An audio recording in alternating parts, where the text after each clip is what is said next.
Hello and welcome to new G K hub. तो आज की इस वीडियो में हम डिस्कस करेंगे 14 मई के जितने भी इंपॉर्टेंट करंट अफेयर्स हैं उन सबको। तो यार वीडियो शुरू करने से पहले अगर आपको हमारी वीडियोस अच्छी लगती हैं तो आप जल्दी से अगर चैनल को सब्सक्राइब कर दीजिए और साथ ही साथ हमें टेलीग्राम पर इस चैनल पर जाकर आप ज्वाइन कर लीजिए ताकि आपको हमारी सारी वीडियोज़ की PDF भी मिल जाए और साथ ही साथ आपको बहुत सारे क्वेश्चंस और PDFs भी मिलती रहेंगी वहाँ पर। तो इसलिए आप जल्दी से जाकर हमारे चैनल को ज्वाइन कर लीजिए टेलीग्राम पर जाकर। तो आइए बिना देरी किए डिस्कस करते हैं हमारे 14 मई के जितने भी इंपॉर्टेंट करंट अफेयर्स हैं उनको। तो सबसे पहले हम इसमें बात आती है कि Sohrai Khovar and Telia Rumal paintings got geographical indicator tag. अब ये जो सोहराई कोहबर हैं और ये तेलिया रुमल हैं, इनकी पेंटिंग्स जो हैं इनको ज्योग्राफिकल इंडिकेटर टैग मिल चुका है। अब सबसे पहली बात, ये तेलिया रुमल जो हैं इनकी पेंटिंग्स में सिर्फ 3 कलर्स का यूज़ होता था, रेड, वाइट एंड ब्लैक। ठीक है, सिर्फ ये तीन कलर्स को यूज़ करके अपनी पेंटिंग्स को बनाते थे। और ज्योग्राफिकल इंडिकेटर का मतलब होता है यानी ये इनकी जो पेंटिंग्स हैं ये दोनों पेंटिंग्स उस पर्टिकुलर एरिया पे बहुत ज़्यादा फेमस हैं जिसकी वजह से ये इनकी पेंटिंग जो उस एरिया को रिप्रेजेंट करती हैं। तो तेलिया रुमल जो थे वो तमिलनाडु के थे और जो सोहराई कॉन्वर हैं वो झारखंड के हैं। तो आपको ये चीज़ ध्यान रखनी है कि ये दोनों कहाँ गए हैं। उसके बाद में अगला करंट अफेयर है हमारा 3 new fish species found in Western Ghats by Bombay Natural History Society. अब ये 3 नई फिश की स्पीसीज जो हैं वो फाउंड की गई हैं by Bombay Natural History society द्वारा। अब ये जो फिश स्पीसीज हैं वो जनरली पाई जाती हैं हमारे पेनिनसुलर इंडिया में और श्रीलंका के आसपास, और वही हमारा वेस्टर्न घाट है। तो आपको ये ध्यान रखना है कि ये जो 3 नई स्पीसीज हैं वो पाई गई हैं वेस्टर्न घाट्स में by Bombay Natural History society.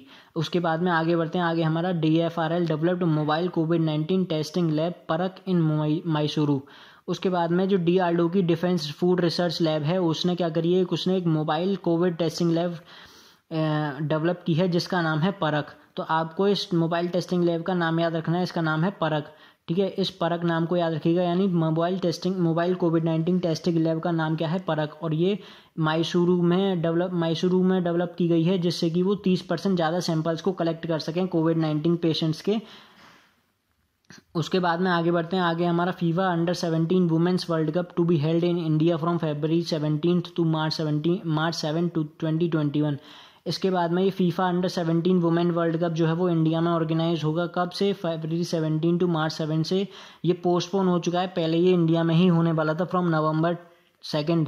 ठीक है, तो ये अब पोस्टपोन हो चुका है। कब के लिए? ये पोस्टपोन हो चुका है February 17 से March 7 तक इंडिया में होगा। और आपको ठीक है, उसके बाद में आगे बढ़ता है हमारा US CDC committed $3.6 million to India for assisting response to कोविड-19 पेंडेमिक। US की जो Centre for Disease Control and Prevention है उसने $3.6 million का डोनेशन दिया है। किसके लिए? इंडिया के लिए, फॉर असिस्टिंग रिस्पॉन्स टू कोविड-19 पेंडेमिक। यानी इंडिया किस तरीके से रिस्पॉन्ड कर रहा है कोविड-19 से लड़ने के लिए, उसके लिए CDC ने इंडिया को $3.6 million का डोनेशन दिया है। उसके बाद में हम आगे बढ़ते हैं। आगे हमारा French cyclist Remy Di Gregorio banned by UCI for 4 years। अब फ्रेंच के जो साइकिलिस्ट हैं रेमी डी ग्रेगोरियो उनको बैन कर दिया गया है UCI द्वारा फॉर 4 years। इन्हें बैन किया गया है क्योंकि ये डोपिंग में पॉजिटिव पाए गए हैं, इसलिए इनको बैन कर दिया गया है 4 years के लिए। आगे बढ़ते हैं। आगे हमारा उत्तर प्रदेश government band employees transverse. Uttar Pradesh की गवर्नमेंट ने एक नया इनिशिएटिव लिया है जबकि वो अपने एम्प्लॉयज़ को ट्रांसफ़र नहीं करेगी, जिससे कि कोविड-19 फैलने का खतरा जो है वो कम हो जाएगा। ठीक है, तो ये चीज़ मैंने आपको ध्यान रखनी कि उसने बैन क्यों किया गया है, उन्होंने बैन क्यों किया है एम्प्लॉयज़ का ट्रांसफ़र, जिससे कि कोविड-19 ना फैले इतनी आसानी से। ठीक, आगे बढ़ते हैं। आगे हमारा second phase of Vande Bharat Mission will be from 16 May to 22 May 2020। अभी वंदे भारत मिशन आपको पता है इस मिशन के अंदर है कि जो भी इंडियन रेसिडेंट्स हैं जो बाहर रह रहे हैं या फिर बाहर फंसे हुए हैं फॉरेन कंट्रीज़ में, उनको इंडिया में वापस लिया जाएगा। अब ये जो इसका सेकंड फेज़ है वो चालू होगा मई 16 से लेकर 22 मई तक। अब इस सेकंड फेज़ में टोटल 31 कंट्रीज़ को इंक्लूड किया गया है, जिसमें कि अब जो एक्स्ट्रा कंट्रीज जो इंक्लूड किए गए हैं वो हैं हमारे रशिया वगैरह, और जितने भी यूरोपियन कंट्रीज़ हैं उनको इसमें इंक्लूड किया गया है सेकेंड फेज़ में। ठीक है, तो आपको ये चीज़ ध्यान रखनी है कि सेकंड फेज़ में कौन से एक्स्ट्रा कंट्रीज को इंक्लूड किया गया है। जितने भी यूरोपियन कंट्रीज हैं जैसे कि रशिया, स्पेन वगैरह, फ्रांस और संग में थाईलैंड वगैरह, इन सबको भी इंक्लूड किया गया है। उसमें जो है टोटल 31 कंट्रीज़ हैं और 146 फीडर फ्लाइट्स हैं, जो कि टोटल हमारे जितने भी रेसिडेंट्स हैं इंडिया के वो जो बाहर रह रहे हैं उनको वापस इंडिया ला के आया जाएगा। उसके बाद में आगे बढ़ते हैं, आगे हमारा Gujarat mandate digital payment for home delivery in Ahmedabad. जैसे कि आपको पता है अहमदाबाद में बहुत सारे केसेस हैं कोविड-19 के, तो इस वजह से गुजरात गवर्नमेंट ने मैंडेट कर दिया है डिजिटल पेमेंट्स को होम डिलीवरी के लिए। अगर वहाँ पर कोई भी होम डिलीवरी कराता है तो उसे कैश ऑन डिलीवरी का पेमेंट ऑप्शन नहीं दिया जाएगा, उसको डिजिटल पेमेंट करना पड़ेगा अपना, ठीक है, जिससे कि वो डिजिटल पेमेंट्स को और ज़्यादा इनिशिएट कर सकती है, यानी उनको और ज़्यादा प्रमोट कर सकती है ऑनलाइन कैश को। फिर उसके बाद में आगे बढ़ते हैं, आगे हमारा Manoj Ahuja becomes new chairman of CBSE. जो मनोज आहूजा हैं ये नए चेयरमैन बन चुके हैं सीबीएसई के, और ये XIAS ऑफिसर हैं। ये चीज़ आपको ध्यान रखनी है कि मनोज आहूजा कौन है, मनोज आहूजा न्यू चेयरमैन हैं किसके, सीबीएसई के, ठीक है।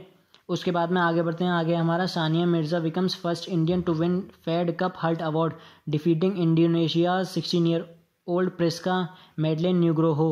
अब सानिया मिर्ज़ा जो हैं, सानिया मिर्ज़ा ने फेड कप हर्ट अवार्ड जीत लिया है।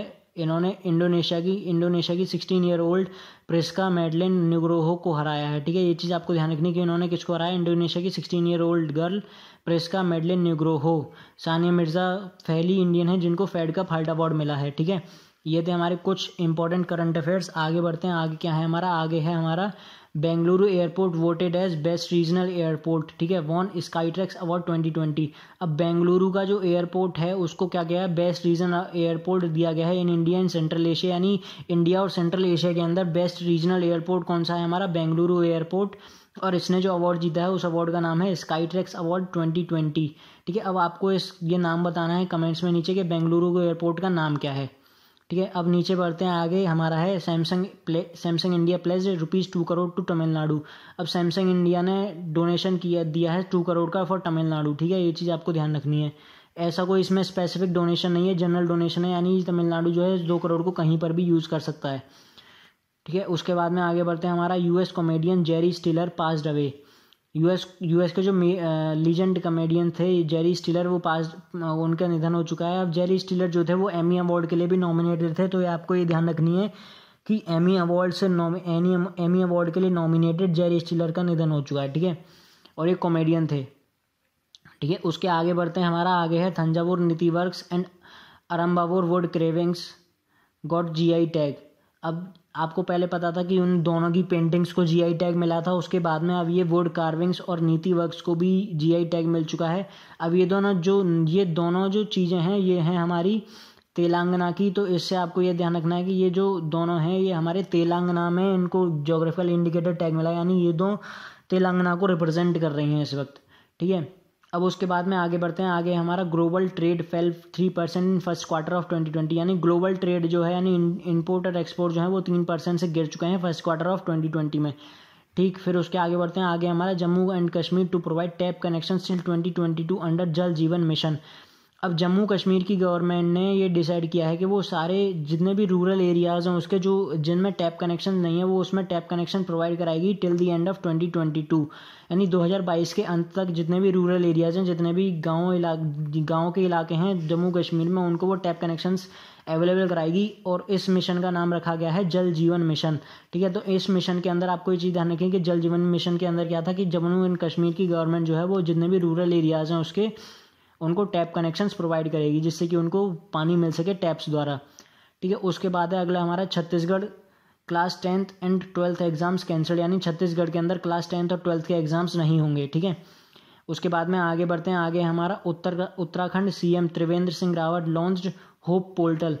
उत्तराखंड के CM जो हैं त्रिवेंद्र सिंह रावत, इन्होंने एक नया पोर्टल लॉन्च किया है जिसका नाम है होप, ठीक है। अब आपको ये चीज़ ध्यान रखनी है कि होप की फुल फॉर्म क्या है, होप की है हेल्पिंग आउट पीपल एवरीवेयर, ठीक है, यानी जितने भी लोग बाहर हैं उन सब की मदद करना। अब इस होप पोर्टल के अंदर जो हैं जो जितने भी लोग हैं उत्तराखंड के जितने भी उत्तराखंड के अंदर निवासी हैं उनको क्या किया जाएगा, उनकी स्किल डेवलपमेंट के लिए उनको अपॉर्चुनिटीज़ प्रोवाइड कराई जाएंगी और उनकी एम्प्लॉयबिलिटी बढ़ाने के लिए उनको ट्रेनिंग दी जाएगी। तो आपको ये चीज़ ध्यान रखनी कि होप पोर्टल के अंदर क्या है, उनको स्किल डेवलपमेंट के लिए उन्हें ट्रेनिंग दी जाएगी और उनकी एम्प्लॉयबिलिटी बढ़ाने के लिए भी उनको ट्रेनिंग दी जाएगी इस पोर्टल के अंदर, ठीक है। आपको ये चीज़ ध्यान रखनी कि उत्तराखंड के CM ने त्रिवेंद्र सिंह रावत ने होप पोर्टल को लॉन्च किया है, ठीक है। उसके बाद में आगे हमारा Uttar Pradesh to give 50% subsidy on PPE kits under Ayushman Bharat scheme. अब आपको ये चीज़ ध्यान रखनी कि उत्तर प्रदेश जो है पहला स्टेट है जो कि 50% सब्सिडी प्रोवाइड कराएगा पीपीई किट्स पर।